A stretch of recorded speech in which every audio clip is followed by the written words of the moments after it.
Here's the latest how-to video for the universal joint for your drive shaft in the Polaris Slingshot. All models have a rear universal grease fitting that you can't get a regular grease gun to go over the zerk. So you're going to have to take and get some special equipment.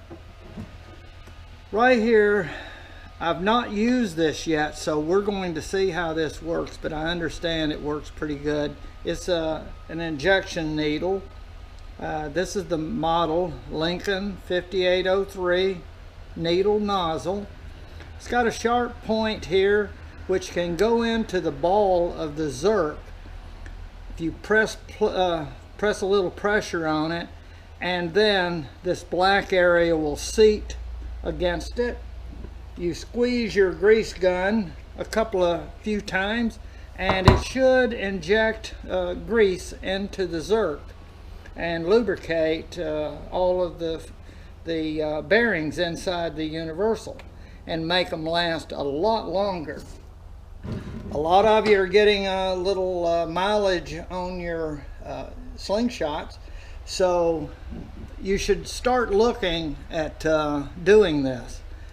And due to the fact that it takes a special nozzle and a lot of people don't know exactly what to do, some people have been grinding nozzles down, all kinds of things trying to get grease into there.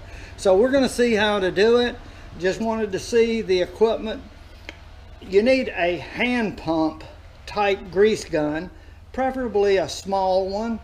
I ordered the Polaris thinking that it came with everything I needed, but it didn't. It came with a regular nozzle and all that, so I went on and got this. You're going to need a little canister of grease to go in there, and then we're going to see how we gain access to grease the universal. Doesn't have to be Polaris, it can be any little, you need a handheld squeeze like this so that you can use the other hand to apply pressure to the zerk. First thing you want to do is protect your seats. A lot of times your grease gun, if it sits around a long time and in the heat, it's going to drip oil out of the end of it and you're going to have one heck of a mess. So when you bring out a grease gun that you've had sitting around for a long time, protect your seats. I guarantee you, you're going to be upset if you dribble oil all over your seats. And also, put something around the grease gun, a rag or something or other, to keep grease from coming out and messing things up. So you're going to have to prepare a little bit. If it's a brand new grease gun, then you don't have to worry, but I still like to protect my nice seats. Now, here are these cup holders, and they both will actually just snap right out. And I'm going to start with the back one. I believe it is the one that actually has the direct access. Now, I do have insulation around the cup holder, so I'm going to have to deal with that a little bit. But you just simply take a screwdriver, a flat edge, flat type screwdriver.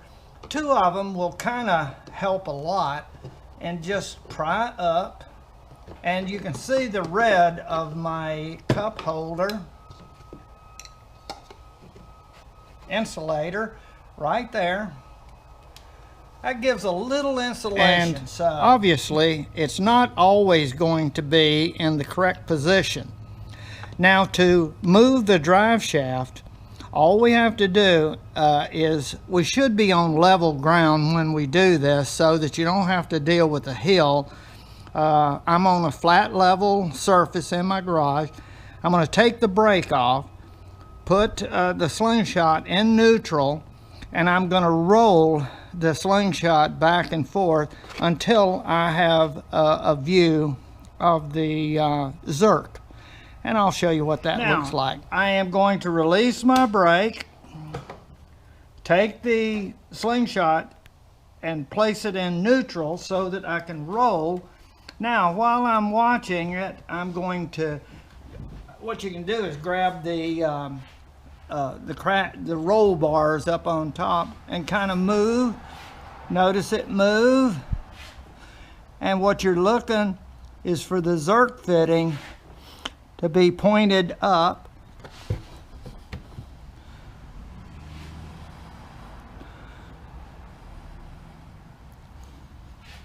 And I keep moving. There. It's right down in there. And put it in gear so it doesn't roll. Right there. And you see the little ball there.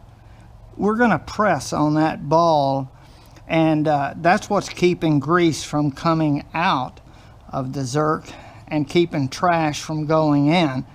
So I'm going to push on that, line up, push on that, and hold it firmly and squeeze 2 or 3 times to get some grease in there. And I'm ready to squeeze with my left hand. I'm right-handed, so I'm going to squeeze with my left, and I'm going to take this and firmly push in. And I don't know, my hand is probably going to be in the way, but I'm going to show you. What you want to do is take that point and put it right where the ball is, and you need to hold it in there. So it's going to take right there, and I'm going to hold it firmly, and you shouldn't see grease all coming out of that around the nozzle. If it does, then you need to push more firmly. All right, now I'm going to give her a couple of squeezes. 1, 2, 3. Okay, and hold her there because it keeps coming out a little bit because of the pressure, and hold it for a little bit before you take it off and let it go into the zerk. And going through the zerk, it gets into all of the needle bearings down inside of the universal.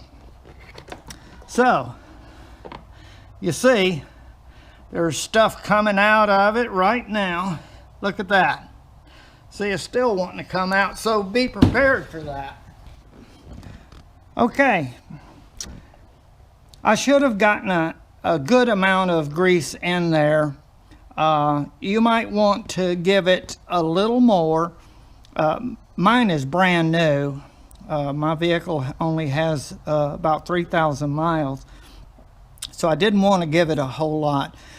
But if you haven't greased yours and you've got, 25, 30,000, you may want to give it like 5 squeezes and hold it there and let the grease gun pressure get the grease in there. And when you do pull it off, be prepared with a rag.